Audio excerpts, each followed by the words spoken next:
Hello, my friend. Welcome to the Altar of Stars. I'm very grateful that you found your way here. My name is Teagan West. I'm a ritualist, astrologer, drum maker, and ancestral lineage healing practitioner on Haudenosaunee land, so-called upstate New York.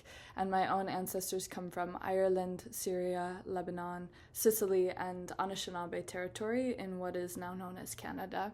And my ancestors are a big part of my work and the readings that I offer here. So they're a synthesis of astrology and divination, but also animism and land connectedness to form this kind of intersection of cultural repair through these ancestral knowledge systems.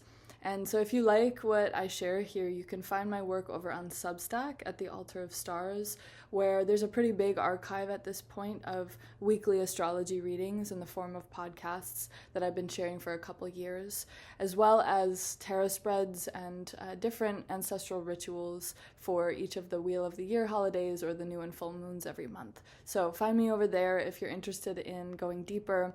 But yeah, I hope that you enjoy this reading, and if you ever desire to work together one-on-one, there's opportunities to do that. You can find the links for that in the show notes. But yeah, enjoy, take good care of yourselves, my friends. Thanks for being here.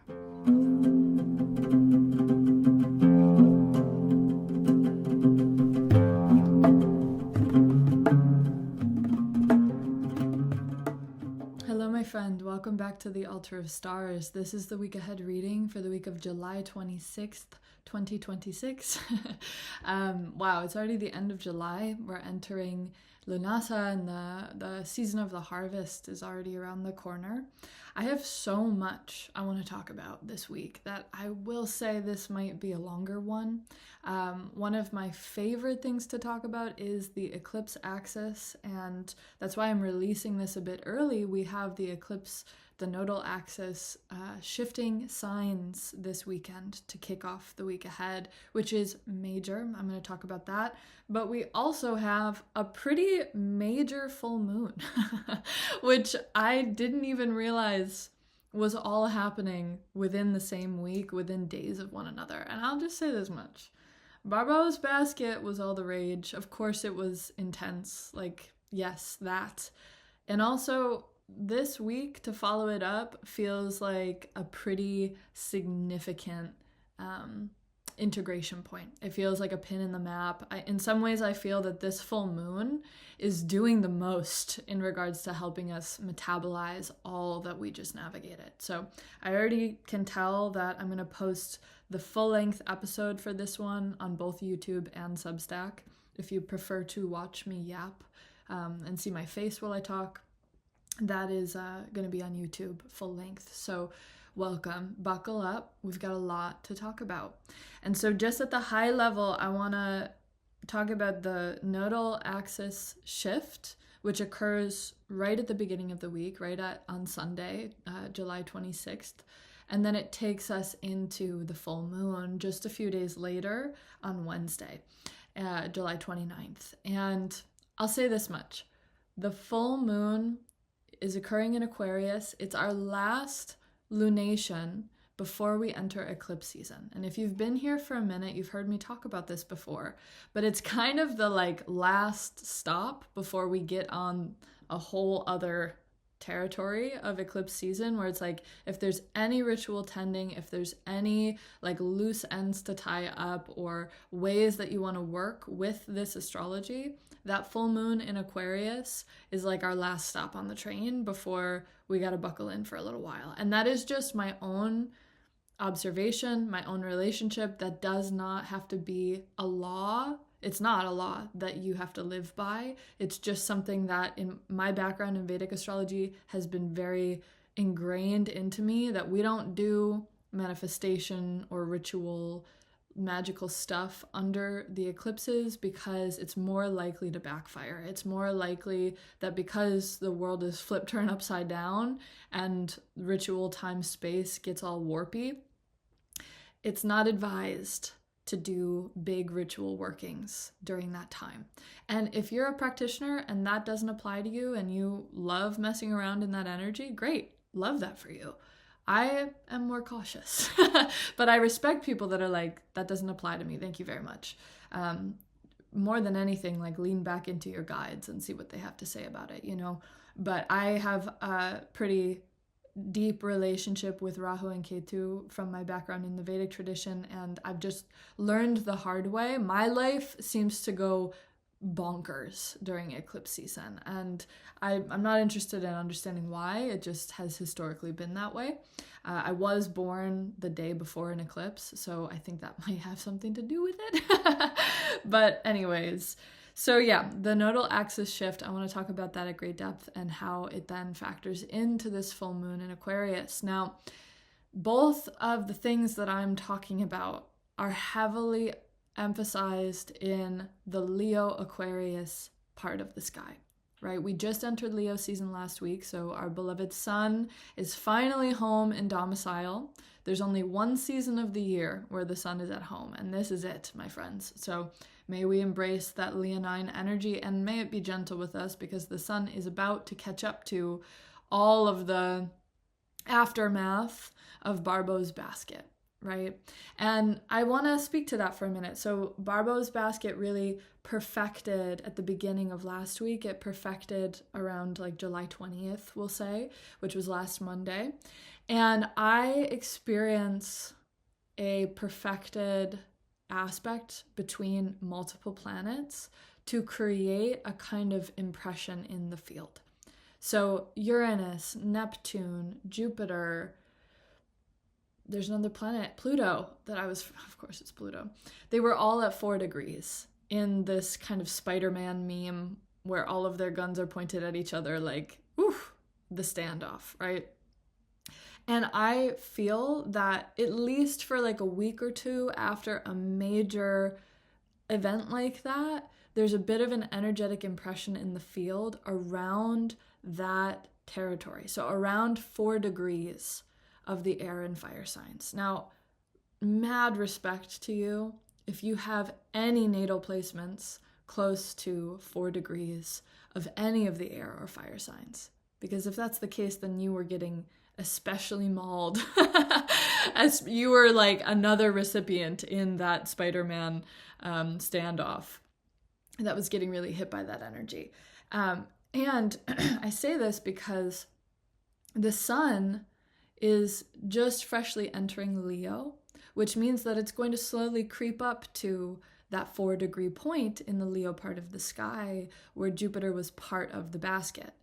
And although the aspects are separating at this point, it's slowly beginning to kind of like unbind itself from that intense energy.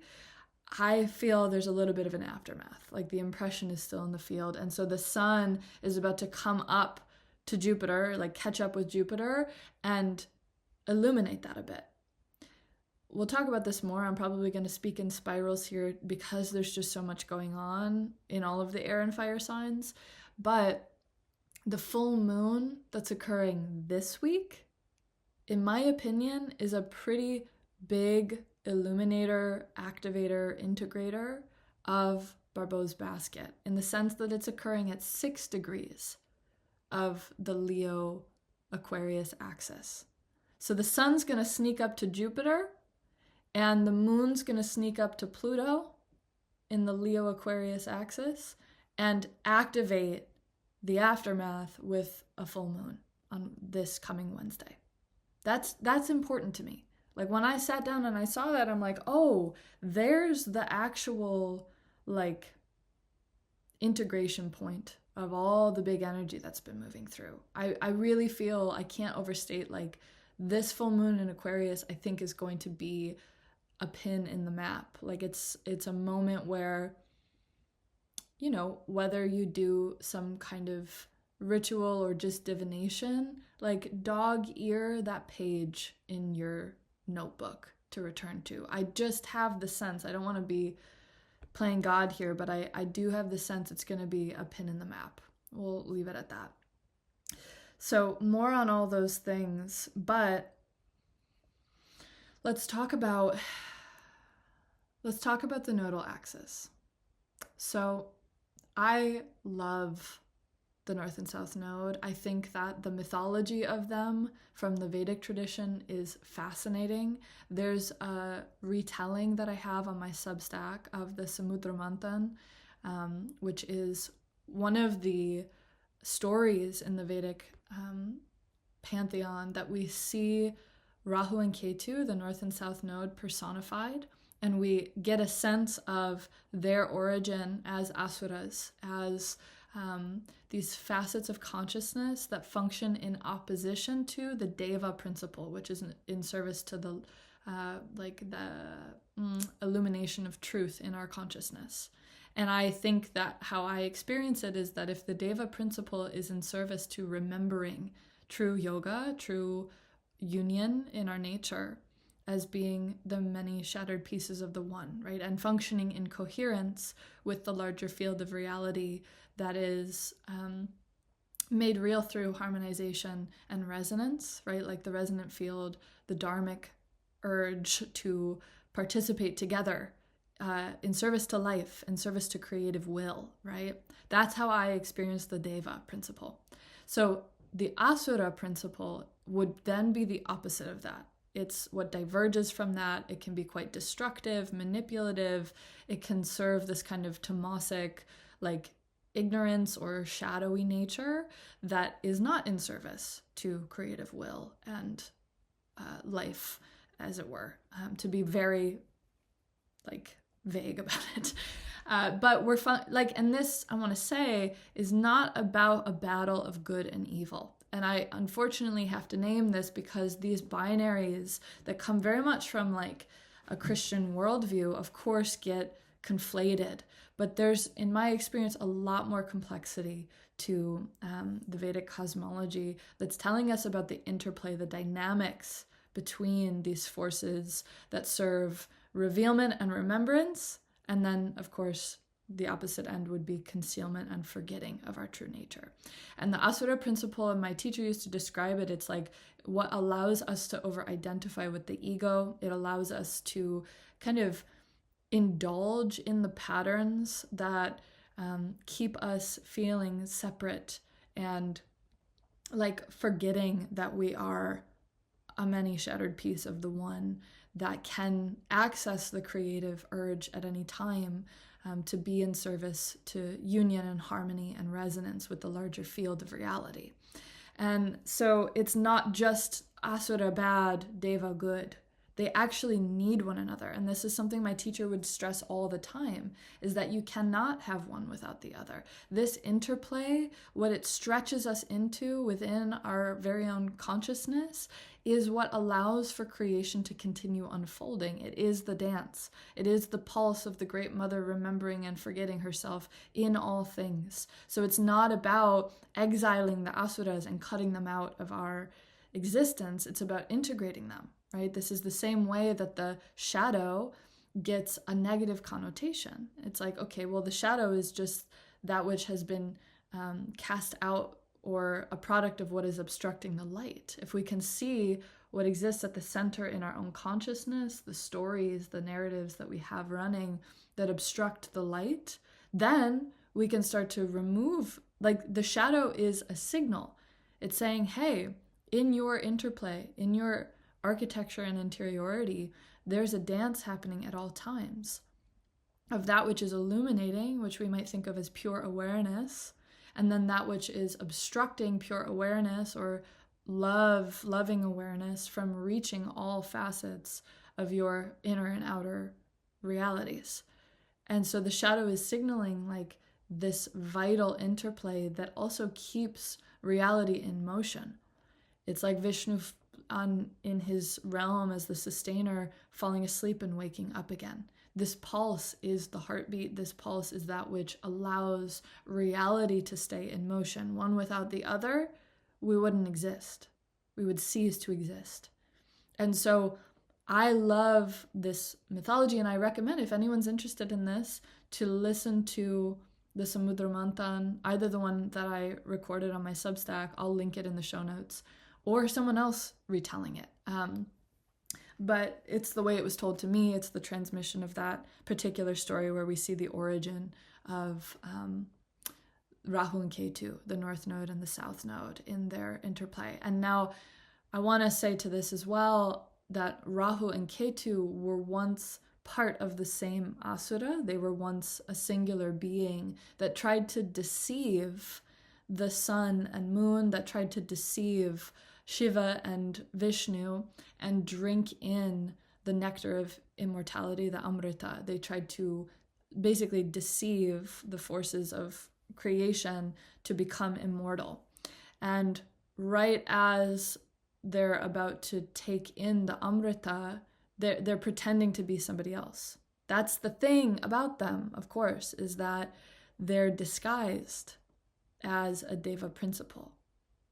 And it has so much to do with my experience of parts work, right? Is that there are some parts that are disguised as protectors or managers, but they're not really in service to our well-being. They're just a protection mechanism. There's so much of this in our ego. So many different little functions and facets that can be very slippery, right? And so the sun and moon are sitting on either side of it's just such an incredible story, honestly. The sun and moon are sitting on either side of this asura that is deceiving Shiva and trying to drink in the nectar of immortality. Or it might have been actually Lakshmi that is offering the Amrita to others. It's one of the gods, right? And the sun and moon notice that this deceptive force, and they illuminate it. Of course, the luminaries literally, between the left eye and the right eye as the sun and moon sit in our energetic anatomy. So it is that which sits between the sun and moon, the left and right eye. And there was something inside of that, right in the middle of that was serving as a kind of deceptive force. I'm just realizing this in real time right now, the architecture of the story. Wow. Whew, didn't realize that layer. So it's right inside your mind, right? And the sun and moon come together and illuminate that, which if we're thinking of it astronomically, that would be a new moon, right? That the sun and moon are seated together in the sky. But besides the point, they rat out the asura. They're like, hey, this guy is not who he says he is, right? And so then, right as the asura is about to drink in the Amrita, he gets his head cut off. He gets beheaded. And so the head of the dragon goes one way, the body goes the other way, and thus they are bound to eternity at this fixed point in the sky, which we now have as the nodal axis, of course. The north node on one side, the south node on the other side, and they continue their counterclockwise dance because, of course, they're a force that diverges from the usual motion of the universe. They go the opposite direction. If you have noticed this in the astrological wheel, where all the planets are moving clockwise, these two move counter to that. And so the story goes that out of spite and resentment for the sun and moon ratting them out, Rahu and Ketu are constantly trying to chase after the sun and moon and annihilate them. And so whenever Rahu and Ketu get very close to either of the luminaries, they try to eat their light. They try to occlude and obstruct the light source, right? And this kind of mythological figure, this trope comes up in many different cultures actually around the world, that there's a story that when an eclipse occurs where the light is being occluded, that there's some great beast in the sky. There's some great demon or monster that is trying to eat the light. And so it's seen as very inauspicious, that there's a force in creation that is not in service to the light or to that creative will, and is trying to occlude that. But of course, because Rahu is just a head without a body and Ketu is a body without a head, anytime they come in contact with the luminaries and try to eat them, the sun and moon always come out on the other side because they cannot be fully digested by the great demon. So it's my favorite part of astrological myth are the nodes. So good, so rich, but it tells us a lot about, of course, then the function of eclipses and how our ancestors viewed them throughout time, that these are inauspicious moments, that there is something trying to disrupt the natural order that is the apex of the nodal axis, as I understand it. It's something that goes against the natural order and diverges from that. But of course, this is important. And that's why I want to say, full circle, this nature to disrupt is not a bad thing. It's incredibly needed. It's necessary.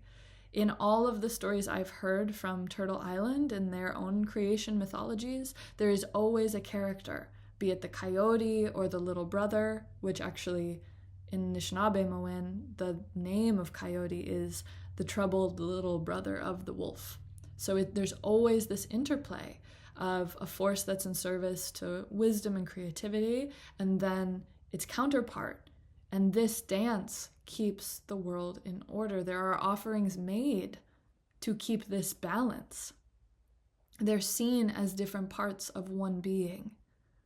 And that trickster nature, that inverse or counterintuitive, divergent force, however you want to think about it, is actually what allows the cycles of life to keep going. If we were only in service to one side of that spectrum, again, we would cease to be. So trying to demystify a little bit of the binary that we project onto these stories and say, like, what if it's all part of the same creative force? What if it's all in service to reality as we know it? How then do we make peace with this dance, this interplay, right? And I find that the teachings that occur during eclipse season greatly reflect this, that there is an illumination or an awareness brought into the other parts of our world, both inner and outer realities, that need tending, that are maybe a little like divergent or troublesome or even monstrous at times. I've had some eclipse seasons where the whole world as I know it gets flipped on its head, and I'm confronted fully with myself, because none of this is actually occurring outside of me. It is the grace of reality to bring circumstances into my life that serve as a mirror to reflect my own inner machinations.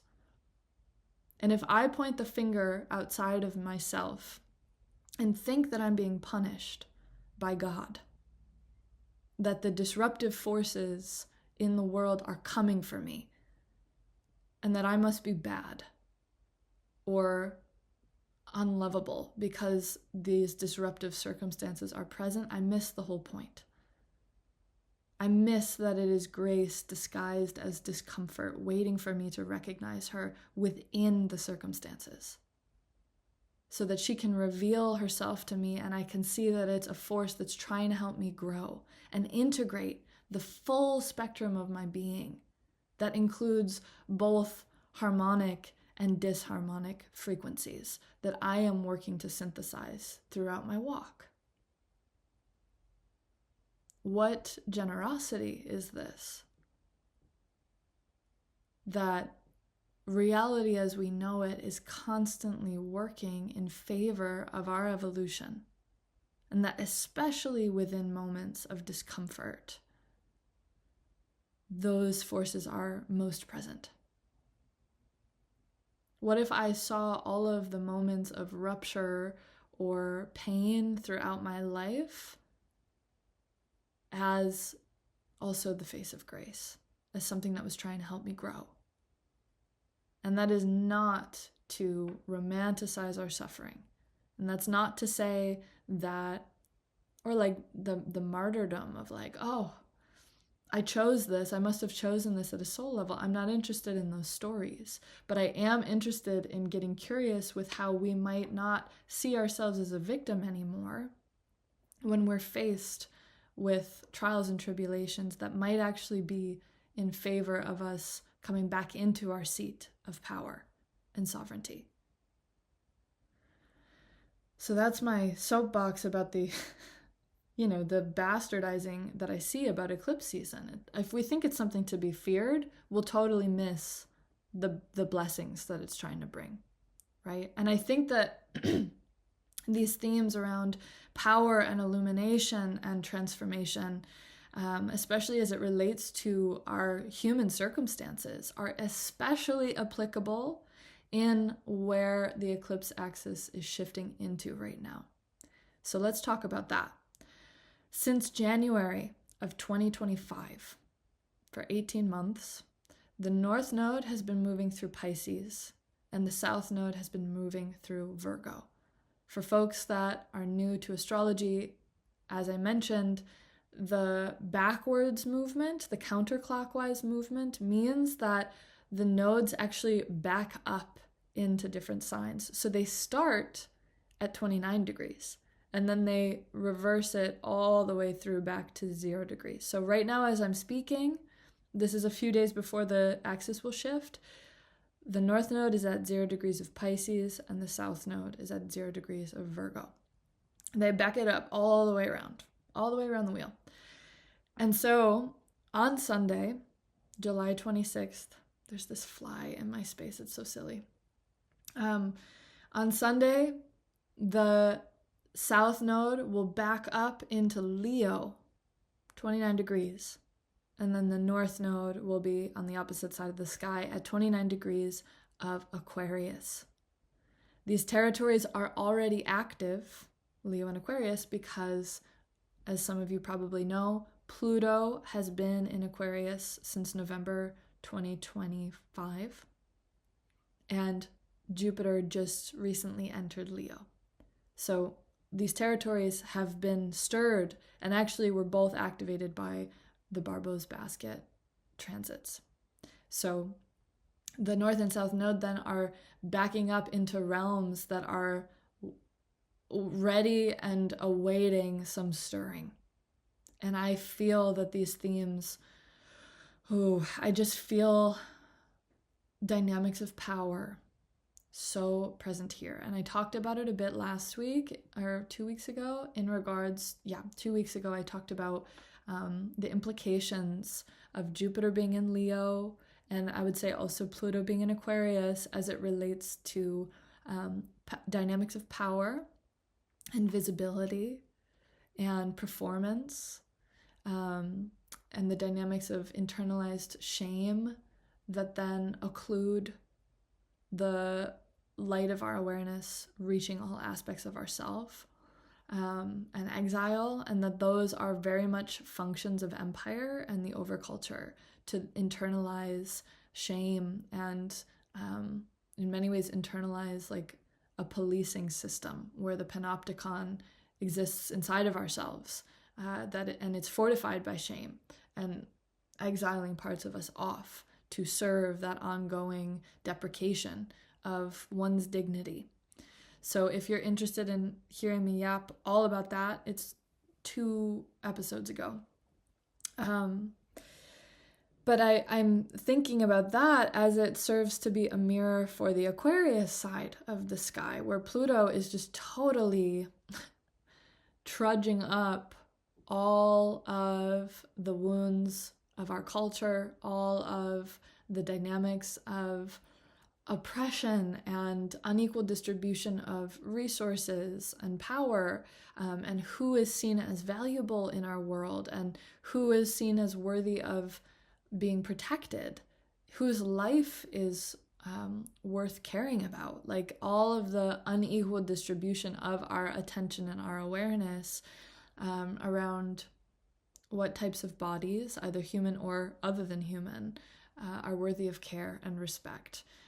There's so much more to that. Like I also feel there's implications with Pluto in Aquarius around diverging from traditional political rulership is how I'll say it, you know, like the dynamics of empire that are so embedded within our political systems that are falling. Like we're seeing the regeneration, as I like to say, the regeneration of empire becoming good compost for a world that actually meets us in the moment we're at now. And this is where Aquarius becomes an energy and a territory that is in service to the evolution of our structures and the ability, not like total progressivism that doesn't actually also take into account those that came before us and the necessity of good ancestrally rooted traditions to guide us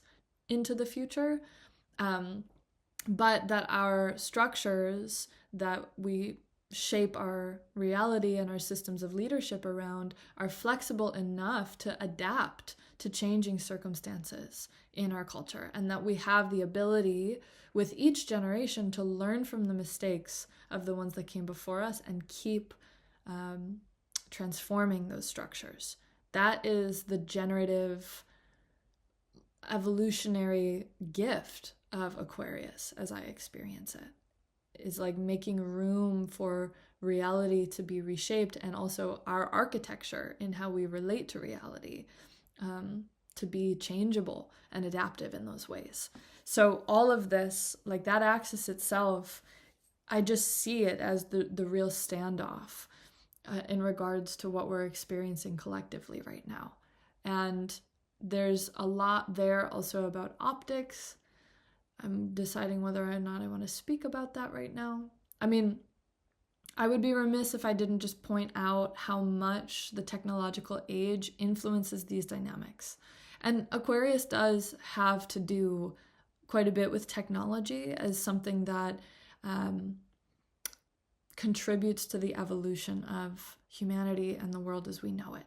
We can think of the first technology as art and creativity, or as literally humans understanding how to harness the gift of fire, that Promethean wisdom and circumstance, like the responsibility of technology.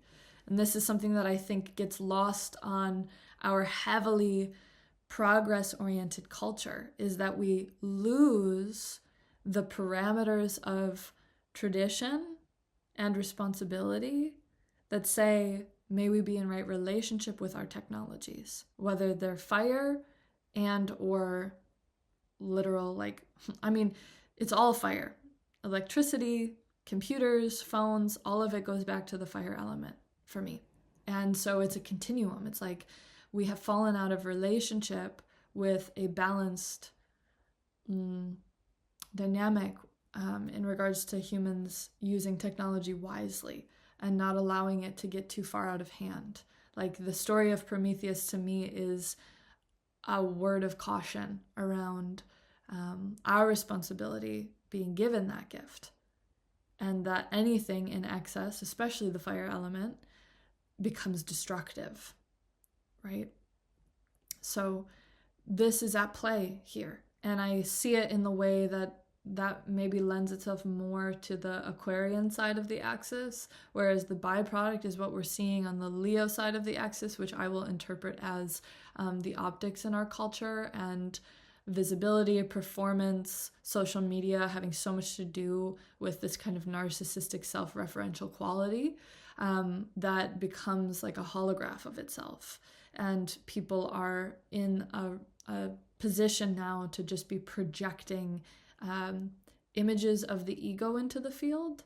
And there's actually an obsession and a fixation on the ego rather than a more balanced, holistic, and somewhat disidentified worldview that's like not so caught up in itself. That is the danger and the trappings of the ego. And at a more esoteric level, with the sun as the ruler of Leo, we're giving a nod to the potential problems that arise when we're too identified with our image being projected in the world. Ahamkara is the Sanskrit word for the ego, and ahamkara, aham is like I am, basically, aham. And kara is the same root that comes from the word karma. And so it's about like doing, right? Karma is so much about action. And so ahamkara, as the ego, literally translates to like, I am the doer. It is the identification with being the one that's creating the world, which can easily become a trap that takes us out of relationship with the larger, like, animating force of life. It causes us to forget that we are one of the shattered pieces of the one, and actually identify that we are God in a way that I say that, and it's so complex without getting into a 5-hour talk about it, but it's like to forget that I am creation, God, awareness, expressing through the prism of Teagan, and to think then that like Teagan is the center of the world. It takes on this kind of trap. I hope that makes sense. But that's all that I want to say about the implications of the nodes shifting into Leo and Aquarius. And I think it's important to also just give a nod of recognition to what we've been navigating for the past year and a half, as the North Node's been moving through Pisces and the South Node through Virgo. And this, to me, there's so many layers to it, but it's really also, I've noticed it come up in my life in regards to challenging our onto-epistemological foundations, which is a fancy word for ways of knowing and ways of being, and that these are deeply bound up in one another, but that also so much of what we determine is valid in a scientific materialist world that we're living in is based on being able to see something to believe it, and thus our world and the lives of others, be they human or other than human, become quantified to data. And this is problematic, right? There's also some wounds here around perfectionism that's born of this more materialist or even capitalist worldview that I saw come up quite a bit with the Virgo side of the axis, which is where the South Node was passing, and a big purge, I think, of the ways that perfectionism and that kind of colonial mindset, which in my experience is quite bound up in whiteness, that there's a right way to do things and that I have to do it right, otherwise I won't be seen as like worthy of care or attention. This is very much congruent with a Virgo wound. And that can express in so many different ways. I think it has a lot to do with wherever Virgo sits in your birth chart and what territory was getting activated by those patterns and that undoing, really. Like, I felt there was a pretty big purge and reckoning in our relationship to like rigidity in so many different regards, rigidity around our beliefs, rigidity about our ways of knowing and what we see or quantify as like valid knowledge. I saw a pretty big recovery of, and I know that I exist in a bit of a vacuum, so this might not be the same for other folks, but in my life I noticed a really big recovery of like embodied ways of knowing that can't be measured, that can only be felt and known through the soma and direct encounter with the unseen, and what we might think of as like an animist orientation to the world. So curious how it came up for others. I know that that's just from my own vantage point, which is limited, but that's the question. This is it. This is what I want to get at. I feel the shift between the North Node, South Node axis, having been in Pisces Virgo for a year and a half, leaving me with the question of what can't be measured. and that there's so much life, there's so much wisdom, there's so much intelligence and relationship that's available to me when I can go beyond what is measurable in a kind of empirical worldview. So it's this like magic and re-enchantment of entering into the world that can't be measured, entering into the relationships and the ways of knowing that can't be quantified in a materialist way or an empirical way. And what lives beyond those bounds? One of the major functions of colonization and imperialism and all the different ways that that trickles into supremacist culture, you know, it expresses through the invention of race and the division of different racialized identities, and then that determining which of those identities is more valuable in a white supremacist perspective, specifically patriarchal white supremacy, which is then like the white male body being more valuable and worthy of resources and livelihood and protection than any other kind of body, right? All of this is a continuum. It's all one big snowball effect. But when I ask the question, what isn't measurable? All of the systems that are upheld by supremacy in the ways that I just named become challenged. Because the function of that kind of colonial supremacist worldview depends on people's lives being flattened into data. And so the lived histories, the stories, the grief, the beauty, the loss, the pain, the desire for growth, all of those aspects of our human nature get lost.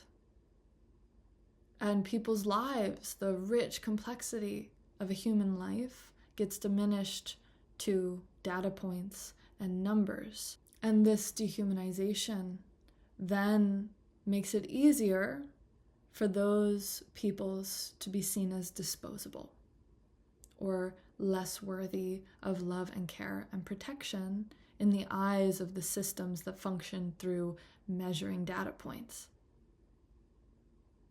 And so our histories, our ancestral identities, and the reality of both where we come from and, of course, then the peoples all around the world right now that are having a myriad of different experiences of beauty and joy and pain and suffering, when all of that is flattened to data points, we disconnect completely. And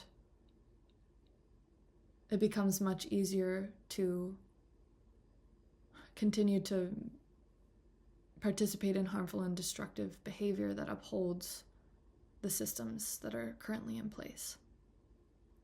And so what I'm saying is that this question that I'm left with after the Pisces Virgo axis has moved through, that is this question of like, what can't be measured? You can't measure a life.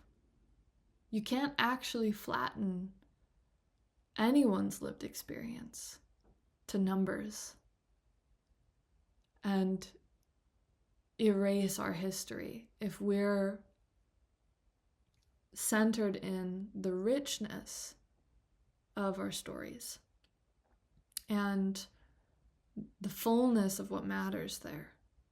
Like to see the full picture of every living being that we come in contact with, human or not. It re-enchants, it reanimates, and rehumanizes the world to move in that way. It restores the sacredness of life for all beings, and thus says, like, then everyone's worthy of being protected. It undoes this spell of colonial supremacist culture that diminishes the true like humanity and the full picture of the lives of others around us. It says like, no, actually, all of this matters. And the destruction of it is the worst possible thing we could do. Or to see it as insignificant and just more numbers on a screen. And this is the tricky thing, is that because of where we're at with technology and social media, we're grappling with this every day. We're seeing horror on our phone. And y'all know this. It's like we have been able to be dehumanized seeing like body counts and numbers from genocide.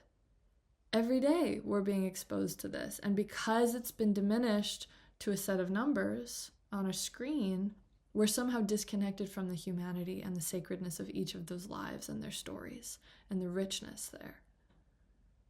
So this is just what I'm thinking about. And then, of course, as that shifts into the Leo Aquarius axis and it comes up against all of the dynamics of power in the structures that are set in place that I talked about earlier, that's the whole other layer that we have to peel back then. And our exposure through screens to what is being made visible and what's not, what's being shared and what's being withheld, the optics of this interplay. And then, of course, the dynamics of shame and power and how we've internalized them as individuals. It's complicated, my friends. And I'm not saying that my take on this from an astrological perspective is right or complete. This is how I'm interpreting it. And this is how I see these themes already present in the world and more likely to be activated in our personal lives.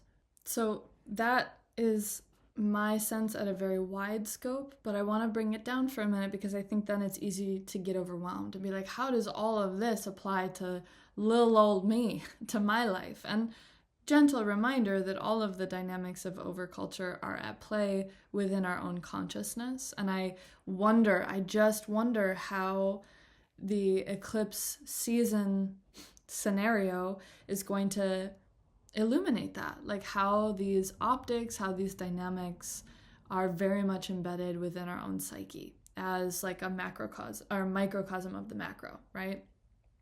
But I think that there's an extra element here in regards to how, when we're talking about the eclipses, like I was speaking to earlier, here's my spiral talk again. The eclipses inherently have so much to do with the occlusion of light, right? The north and south node are indicating a moment where when they come in contact with the luminaries, there's a little blip, a little like off switch for a moment. And so it brings more awareness into the shadow. It brings more awareness into the unconscious patterns, the shadow being that which is not yet illuminated by our conscious awareness, right? So it helps us to actually get a sense of how those dynamics are at play in our own interior world, and how the stories that we have been fed, the stories that we live by and thus play out, are an iterative version of this, as within, so without. And so to personalize it for a moment, it's like noticing how the dynamics of power live in your own body, live in your own psyche, and how we either participate or diverge from those unhelpful patterns as we move through the world. I've been sitting personally, I think that the cultural aspects of this are just super on my mind as I like parse through the dynamics of whiteness in my own racialized white body, and see just how embedded it is in myself as a product of the overculture, as a product of my conditioning. So that's just one example of how it's showing up for me, is like, wow, okay, by virtue, like this body is political. And we could stop at that. Like that could be the whole thing, because this body has so many impressions projected onto it. And I'm talking about all bodies. The body itself is political in the sense that by the way we look, by the way that we're racialized, and the identities that we hold in the world, simply by virtue of how this body looks, it's where these layers start to come up inherently. No matter what kind of body you inhabit, the dynamics of the systems that are set into the overculture that are actually dependent on profiling people and then sorting us into who is or isn't valuable in the world, all of that applies simply by existing. And it sucks, but it is how the systems at play have been developed. So a starting place that I want to just plant in our awareness is this question of like, how has the implications of being in the body that I inhabit, how does that interface with systems of power? How have I benefited or actually not benefited at all and been oppressed by the systems that are set in place? What's that? I mean, some of y'all out there have probably been sitting with this work for ages already, like respect. It's nothing new. And what I've come to understand is that there's no finishing point. Like, this is all part of a living system, a living ecology. And unfortunately, a living ecology that is very unwell in Western culture. And then, of course, as that bleeds into the rest of the world. So it's an ongoing process. And it's all built through relationships. It's all built through the identities that we hold. And that which is visible versus that which isn't, right? Like, there's a lot of identities that we all hold in the world that have nothing to do with the body we inhabit, or aren't readily visible, I should say, based on the body that we inhabit, right? It's very simply in the sense that because I am in a racialized white body, and I benefit from that, and historically have benefited from this, all of the other facets of my identity, like, are cast into exile, or many facets, I should say. And that has benefited me in certain ways in Western culture, like to not be visibly Arab or to not be visibly Native American. Those aspects that are part of my ancestry and part of my own culture and community don't come into the fold of how others see me at an optics level or an identity level, like presenting, right? So those are some ways to start to think about how those, for me, there's so much there, like identity mapping, the facets of us that are visible to the world and the facets of us that are invisible to the world by virtue of how we present. Huge right there. That could set you on years worth of, it did for me at least. It set me on years worth of unraveling and illumination around how these dynamics have embedded themselves within my system. So, but also, I think that there's a piece here that I want to talk about in regards to, yes, the nodal axis, but especially the full moon. So all that I've been sharing is just my kind of high-level hot take on the north and south node axis moving into these new realms. And just to kind of bring it home here, I do want to say that on Sunday, the south node will back up at 29 degrees of Leo. The north node will be over at 29 degrees of Aquarius. The north node point is where our attention is drawn more readily to almost an obsessive degree. And I feel that this is where we're going to have to get our hands dirty in tending the cultural wounds. And we're going to have to also know how to balance that, to not be like so obsessed with that work that we're starting to actually dig away at ourselves and enter into this dynamic that's just frankly like unhelpful when it's not balanced with, when it becomes like almost like too progressive and forward thinking, which I see often as like a shadow of the Aquarius nature that with the north node here could be something that comes up. It's like we're so forward thinking, we're so oriented towards evolution and growth and getting out of the systems that we're in, that we leave behind the very necessary aspects of our past and our history. And I think that that's where, like, I've said it a million times and I'll say it again. If you're not already doing ancestor work, now's a good time to start. Because to me, recovering the stories of where and who we come from is a very necessary part in understanding where we're going and how to get there from a rooted place rather than being unmoored and untethered from our past. A lot of the pain and intentional function of colonization has been to erase or attempt to erase our past so that we're easier to be assimilated into whiteness. And that's a problem because then it allows for this kind of untethered culture that we have, where there's no real tradition and ancestral identity that we can be rooted in. And it leads to a lot of harm being caused because of this kind of orphanage. And so for me, it's like the danger of being so fixed on that North Node Aquarius side of the axis is way too far into forward thinking. Like, how do we just get out of this system that we're embedded within and move to the new world, the new earth, as people are calling it, you know? And like, respect, I get it, but it's an incomplete circle. It's still too far on one end of the spectrum. It hasn't restored a more ecological framework of also understanding past, present, and future have to be working together at all times. Our ancestors don't exist at some mythological point behind us. They are very much always here with us and in front of us.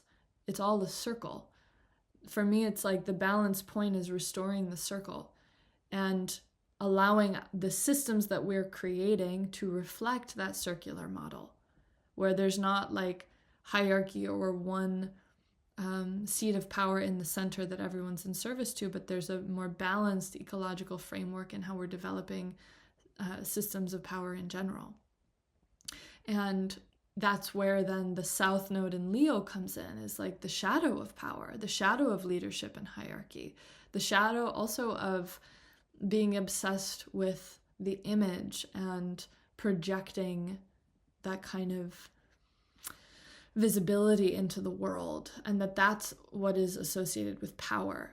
Like when I say leader, you might picture like a king, just someone, an individual in a seat of power over others. That is one way to think about leadership. And there's a shadow to that. There's a hierarchy and an individualism to that isn't helpful. And so for me, it's like this concept I've heard lately about restoring the matriarchy isn't about giving women power in a hierarchical sense. It's about allowing our systems to become circular with children at the center, with systems of care at the center, with like a more familial ethic at the center. And I thought about this, there was a video that I saw recently too that talked about like, you can't have the matriarchy in an image sense, because then we're just doing the same thing we did with the patriarchy and putting that on female-bodied leaders. Like the matriarchy is a frequency, it's a consciousness, it's something that we all have to inhabit within ourselves, which in my opinion centers collective care and relationality. It puts the needs of our neighbors and our families and our kin equal to our own, if not more important than our own. Because if I'm taking care of you, like Robin Wall Kimmerer says, all flourishing is mutual. That's the frequency of the matriarchy to me. All flourishing is mutual. What's it like to hold that ethic in our walk every day? I think that this is what is going to, this feels to me to be one of the bigger themes, at least, of where the nodal axis is shifting, especially knowing that Jupiter is over in Leo right now. And that's going to bring up those themes of visibility and pride and arrogance and shame, and how those dynamics influence our own sense of value and worthiness of being. Like, whew, there's so much here around the ways that the overculture thrives on us feeling worthless and thrives, like breeds shame in our system by way of optics and this kind of internalized policing and the dynamics of being good or being bad, the moral like clusterfuck of that, all of that keeps empire in motion. It feeds the engine, right? And so it brings that question of like, how do we source dignity, true dignity, that is an inherent worthiness of being, that is not at all dependent on the validation of others outside of us, that isn't at all dependent on others' perception of us, which just totally outsources and externalizes our own sense of value and power. Those dynamics and how they express in our culture and in the relational field, I feel are going to be just so close to the surface. And so may we make it a daily practice to be resourced by ancient forces of power, honestly, in our relationship to the land and the ancestors and these sources of life that are truly the only ones that can, how to say this, that really matter in whether or not we're seen as valuable, and that it's intrinsic with those other sources of life. It's our birthright in the eyes of our ancestors or in the eyes of the land, because we are our ancestors. We are a body that is made of earth. We are part of it. So that inherent belonging is where we source true dignity that no one outside of us can negotiate with. No force of culture, no force of optics and shame can outweigh that inherent sense of dignity that comes from being resourced by our people, that comes from knowing that we belong to the earth because we are a piece of earth walking. And that's that. These essential truths of our nature that cannot be negotiated with, because they are like fundamental facets of our reality. That to me, it's like if we're not sourcing our power from those sources of vitality and wellness and like ancient creative will, we're more likely to succumb to the dynamics of the overculture that deal in shame, that deal in making you feel worthless. And unfortunately, if we're succumbing to those dynamics, it's more easy to play them out towards others. It's more easy to then give way to these supremacist attitudes that say this person's life is more valuable than this person's, just simply based on the identity that they hold and how empire has organized that in our collective field. It's like, I don't want to be a channel for the unwell ancestors who were contributing to those forces of imbalance to live on through me. I want to be sourced by the ancestors that are in service to life, that are in service to a matriarchal consciousness that knows all flourishing is mutual.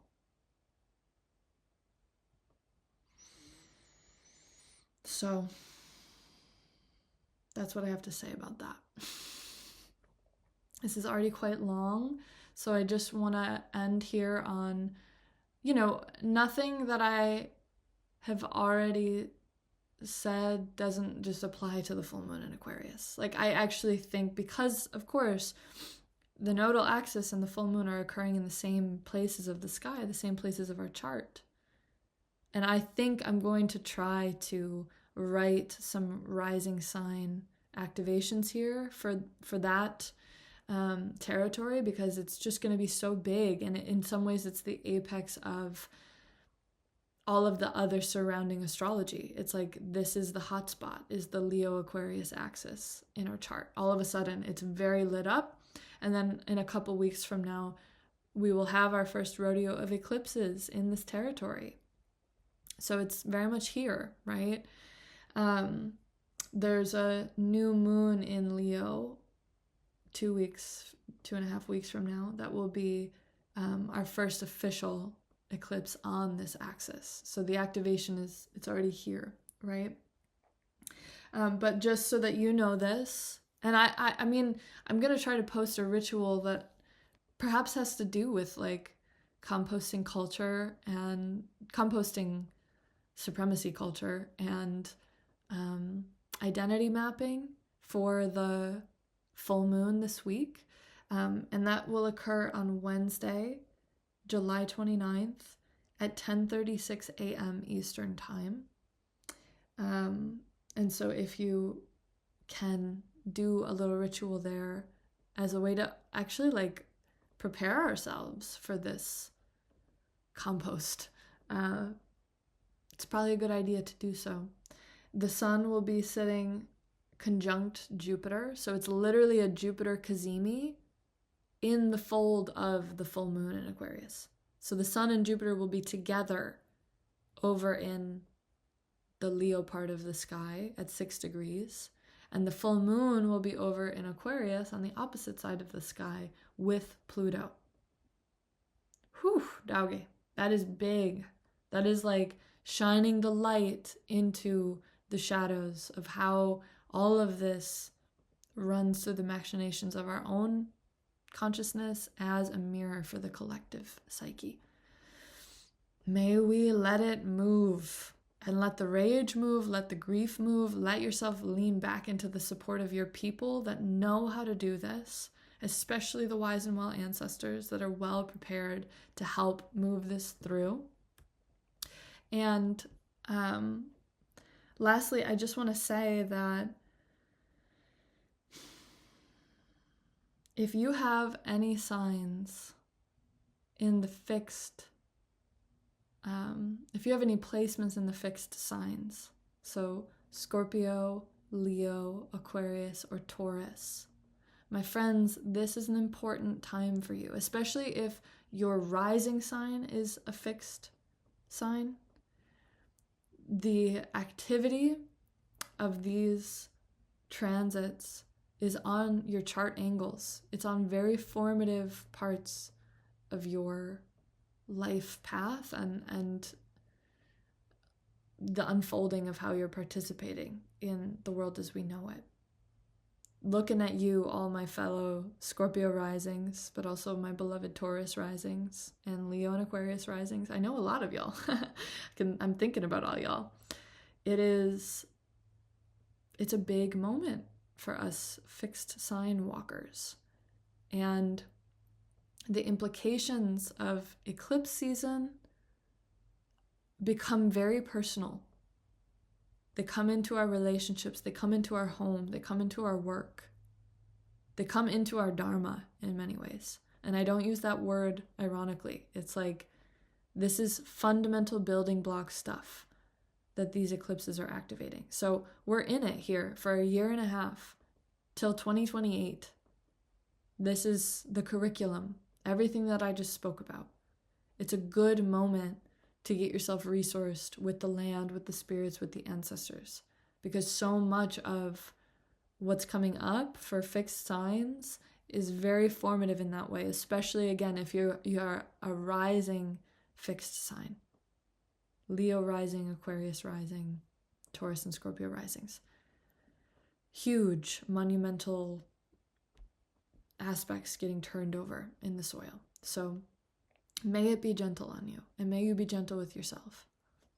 If you have any placements in the fixed signs in general, though, that still applies to you.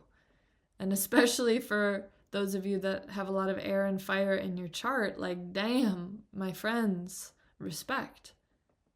All of this regeneration is happening, whether we like it or not. So may we resource ourselves accordingly.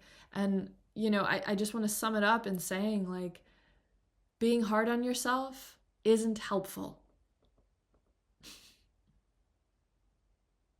Punishing yourself for the ways that empire has embedded its ideologies inside of you is a very colonial thing to do.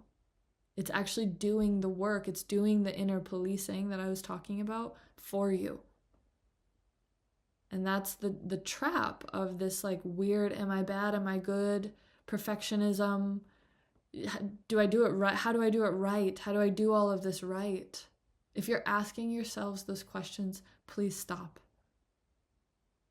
And I say that with so much love, but that question right there is actually a byproduct of that conditioning. Our aversion to being in the mess of it is not going to get us anywhere. And I say that as a person who has been trying to do this work and has stepped in it time and time again. And the only people that can really hold me accountable at this point are my community that's also doing this work, my ancestors, and the land.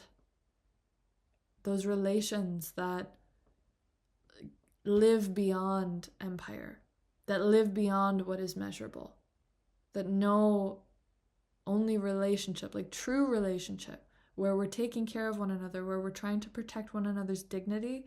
That's what gets the last stand. That's the ground that I stand on.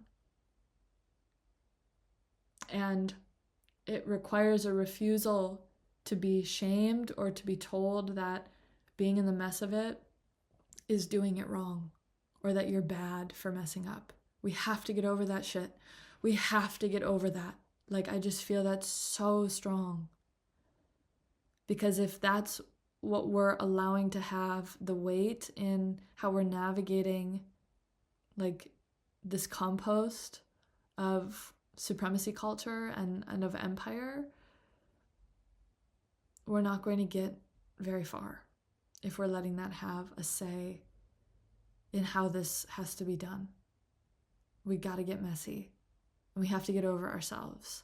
And I feel that the only way to do that truly in a resourced way is to have our finger on the pulse of sources of life and dignity, like I was mentioning, that are older and bigger and more powerful than the overculture, which to me is like being in good relation with the land and our own ancestral histories and our communities that are also like arm in arm with us in the mess of it. We have to have something to tether to. Otherwise, if shame comes up, if guilt fills up, if those things come up, it's going to be easier to collapse under the weight of it, right? And so it's like, resource yourself with those forces that love you, and know that you don't have to earn your worthiness of being, that it is inherent by virtue of you existing, and that is more than enough. That's that. Be kind to yourself. Like, it does no good to punish ourselves. So I'll leave it there. I feel fierce about this, clearly. One thing I do want to say that I didn't mention is one last piece of astrology on Tuesday, which is a square between Venus and Mars. Why this stands out to me is because Venus and Mars are both in Mercury-ruled signs. Venus is in Virgo, Mars is in Gemini. These are very relational planets. These planets have a lot to do with how we're interfacing with the world around us. Both of them squaring each other, breaking something open. Helpful friction, helpful tension that's transforming the way we're moving through the world. And both of them being in Mercury-ruled signs, Mercury has just stationed direct in Cancer. So I feel that this is a little pre-full moon insight that comes on Tuesday that has a lot to do with like repatterning how we're moving through the relational field, how we're moving, navigating these dynamics within and without. And hopefully that is in service to life and creativity and compassion, and holding the ethic that all flourishing is mutual. All right, that's enough yapping. Thanks for listening. Very curious how this lands for folks. I feel especially conscious that I have a limited purview. I'm just one vantage point in the many many faceted gem. So definitely curious to see what else is alive for folks, and may we all be gentle as we move through some pretty exceptional times. See you next week.